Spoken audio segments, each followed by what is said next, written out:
Hello বন্ধুরা, আজকে তোমাদেরকে এমন একটা ওষুধি গাছের কথা জানাবো যেটা তোমাদের অনেকটাই কাজে লাগবে। এটা হচ্ছে হাইসার শাক।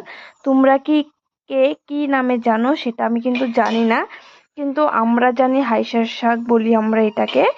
এটা কিন্তু খেলে তোমাদের যদি শরীরের মধ্যে কোনো টিউমার থাকে সেটা কিন্তু চলে যাবে।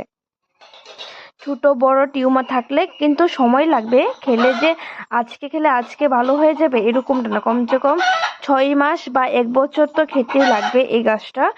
আমাদের এখানে আমার জানা মতে আমাদের বাড়ির সাথে একজন ঠাকুমার পায়ের মধ্যে বড় একটা টিউমার হয়েছে, উনি প্রায় 1 বছর ধরে খাচ্ছে। ওনার টিউমারটা প্রায় ছোট, একদম ছোট হয়ে গেছে।